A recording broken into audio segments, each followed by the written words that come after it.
Bilasanmi? Chiroyli nonlarimizni ham arzon, ham chiroyli sotganimiz uchun xaridorlarimiz talashib, tortishib, rahmat aytib ketishdi. Hattoki keksalarimiz non sotib olgach, uzundan uzoq duo qilib ketishdi. Baraka toping dadasi, Alloh sizdan rozi bo'lsin iloyim. Qanday yaxshi bo'pti?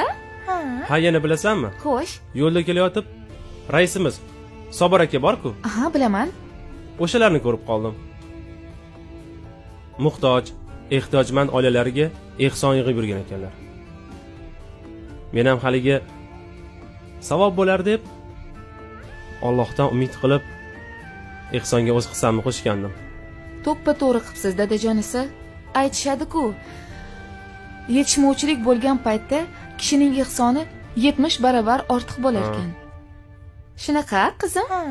Shuning uchun men ham Allohning savobidan umidvor bo'lib, uyda bekor o'tirmasdan niqoblar tikib, mahallaga olib chiqib berdim. Har tugul savob bo'ladi, dadajonisi. Baraka toping. Juda yaxshi qilibsiz. Adajon, menga kitob olib berasizmi?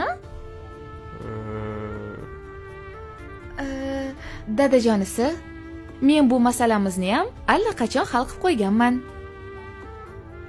Komil opam qizlari bor-ku? Qo'shnimizmi? Ha, qo'shnimiz. Roziyachi, shunga sovchi ketdi. Yaqinda to'y. Ha, Roziyaga.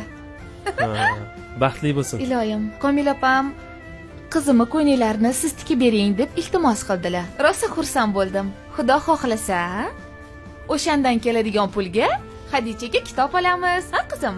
Ha? Unday bo'lsa, juda ham yaxshi. Haliga yana ozgina pul qolgan edi.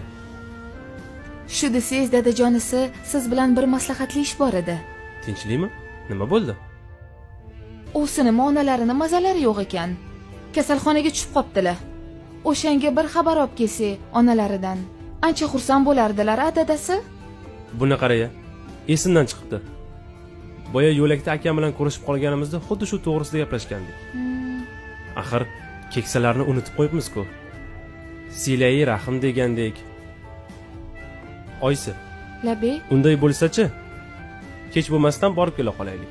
Nima deding? Mayli. Bo'lmasa siz qizim uyda aqlli bo'lib kitobingizni o'qib o'tiring, xo'p? Xo'p bo'ladi. Aylanib keting sizdan. Kelishdingmi? Ha. Yaxshi. Ilohim tinchlik xotirjamlik bersin. Allohu akbar. Yuraymiz.